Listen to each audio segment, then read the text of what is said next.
Two Indian ships carrying liquefied petroleum gas have safely passed through the Strait of Hormuz. India is currently facing its worst gas crisis in decades.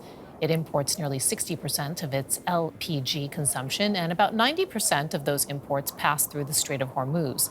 Now, Prime Minister Narendra Modi said that he had spoken to Iran's president about the importance of allowing safe passage of Indian ships, prompting Tehran to allow some vessels through the strait. The Indian government has now invoked emergency measures, asking refiners to ramp up production amid warnings that supplies could run dangerously low, as DW correspondent Adil Bhat reports from New Delhi. Scenes of chaos are erupting in parts of New Delhi. A war being fought thousands of kilometers away in the Middle East is now being felt inside Indian homes. Cooking gas supplies are running short, triggering long queues and growing frustration at depots across the city. I haven't eaten properly at home for days. We're buying bread from shops just to survive. This morning I only drank water. My health is getting worse. I feel stressed. For days, Afar Alam and his family have been trying to buy a new cooking gas cylinder. This is the third day he has come to this depot. But after hours of waiting, Afar Alam still hasn't managed to get one. Like many daily wage earners here, cooking gas is a lifeline. The salesman keeps telling us there are no cylinders left, but we've seen trucks bringing them here. We keep asking, where have they gone? And there are already suspicions that some retailers are misusing the situation, setting cylinders aside and selling them at a higher price on the black market. This cylinder originally cost around €8. The government's increased that price by 7% due to shortages, but on the black market, they're going for at least 3 times the original price. India is the world's second largest importer of liquefied petroleum gas. Around 60% of the country's supply is imported and mostly shipped through the Strait of Hormuz, a narrow Gulf choke point where commercial shipping has been severely disrupted by the war. India has prioritized supplying liquefied petroleum gas widely used as cooking fuel in households, but that decision is now creating a sharp supply crunch for restaurants and hotels.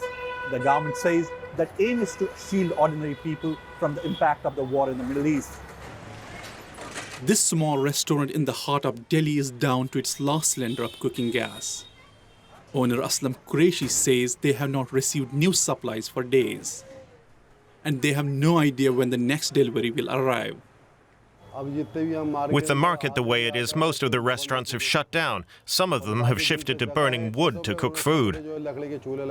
If they won't give cooking gas to restaurants, it won't just hurt the owners of those restaurants. It'll also impact many migrant workers here, and they'll lose their jobs. Qureshi says he's considering electric induction stoves as an alternative, but they're expensive and not ideal for his restaurant. Restaurants and hotels across India are now facing similar shortages, and many have been forced to shut down. This crisis has also reached the parliament floor, where the government is addressing the concerns. Government remains committed to ensuring that fully taking into account availability, costs, and risks of the energy markets. For us, the interests of the Indian consumer has and will always be the overriding priority. Where required, Indian diplomacy has supported the endeavors of our energy enterprises in this volatile situation. In the meantime, Afar Alam's search for a gas cylinder continues. After another unsuccessful attempt here, he heads to the next depot, hoping his luck might change. He still doesn't know how his family will cook its next meal. And for more on this, I'm joined now by Rahul Ahluwalia, the director of the Foundation for the Economic Development in Delhi. Thank you so much for your time. We just saw how the Iran war is impacting daily life in India. What stands out most to you about how this energy crisis is unfolding in the country? I think one of the issues that we are facing, unfortunately, that we often face, is that we attempt to insulate people from price shocks instead of trying to help them deal with it. Now, the problem with limiting the price shock is that nobody adjusts behavior according to how the price has risen or should have risen had the price shock been allowed to propagate. So as a result, people are not really reducing their own personal consumption of gas, and some people are having to face shortages, as your program was showing. The appropriate response would be let the prices rise, help people out via direct cash transfers or something of the sort. And India now has one of the most advanced infrastructures for direct cash transfers in the world. So I think that's one of the major uh, things that we are seeing. It's an extreme shortage of gas, but the prices, at least the formal prices, have not risen very much. So people's behavior is not adjusted very much. The political pressure appears to be rising. What do you think all of this could mean for the government? Yeah. So I think, I mean, and because the political pressure is rising is why we have seen attempts to control the price. I don't think that the government should suffer very much. There are no near-term elections in the future. Usually you see that the voting public's memory is very short.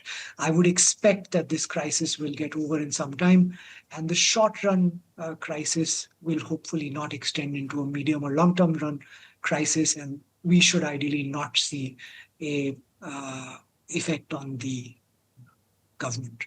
What are the industries that have been affected the most?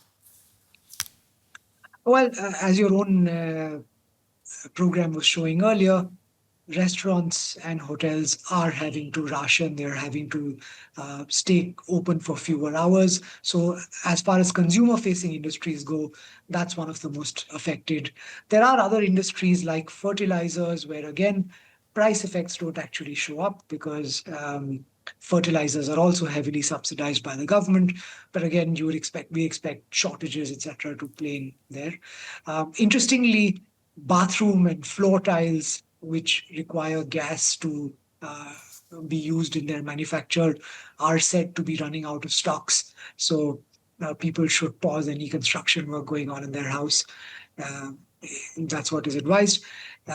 Other than that, the airline industry, aviation fuel tends to use gas. These are the kinds of industries that we expect will be affected. And I'm wondering, with sanctions on Russian oil eased by the United States, what sort of impact are you seeing that have on India? Well, as of now, I don't think that the full effect of this lifting of sanctions has had any time to really creep into the markets. Adjustment of supply will not really have happened so quickly. So right as of this moment, we're not really seeing any difference from it. What other measures I do expect that as... Yeah. I was just saying that I do expect that it'll filter through the market in a week or two. We heard about how, India has been negotiating with the Iranian regime for safe passage through the Strait of Hormuz. And I'm just wondering, when you're looking at the overall situation, what other measures do you think the government might try to pursue in order to ease this crisis?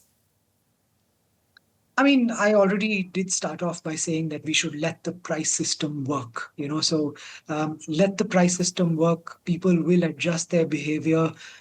We may switch to electric uses of stoves. We may switch to lower consumption of gas.